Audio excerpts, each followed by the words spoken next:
இந்த பண்பற்ற திராவிட இயக்கத்தினுடைய வழித்தோன்றல்கள் இந்த தமிழ் இனத்திற்குரிய பண்பற்ற ஒரு அரசியலை வளர்த்தெடுப்பதற்காகவே திராவிட முன்னேற்ற கழகம் என்கிற இந்த மகத்தான பேரியக்கம் இந்த மண்ணில்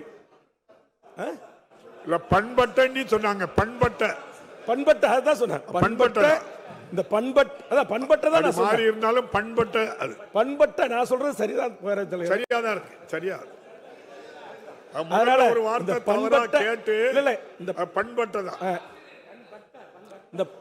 இந்த பண்பற்றன்னு சொல்லல. பண்பட்ட இந்த அரசியலை தளபதிக்கும் பின்னால் நம்முடைய இளைஞணி துணை முதலமைச்சர் அவர்களும் ஏனைய மூத்த அமைச்சர் பெருமக்களும் இன்றைக்கு கடைபிடிப்பது என்பதும் உண்மையிலேயே இன்றைக்கு மனநிறைவாக இருக்கிறது. அந்த மனநிறைவான இந்த அரசியலை செய்கின்ற திராவிட முன்னேற்ற கழக தலைமையிலான இந்த அரசில் நான் சட்டப்பேரவை உறுப்பினராக இருந்து பணியாற்றி நான் இங்க எல்லா எதிர்க்கட்சி தலைவர்களும் வரவேற்பாங்க. குறிப்பா அதனுடைய தொழிலாளர் சட்டம் ஒற்றையாளா போய் தளபதி கிட்ட சொன்னேன். மறுநாளே கூட்டணி கட்சி தலைவர்கள் எல்லாரும் போய் சொன்னோம். உடனடியா ரத்து. அந்த எதிர்க்கட்சிகளுக்கும் உரிய மாண்போடு சொல்ல வேண்டிய நேரத்தில் அதை ஏற்றுக்கொண்டு அதை ரத்து செய்கின்ற அந்த மனப்பக்குவம் தளபதி உங்களை தவிர யாருக்கும் அது அமையாது.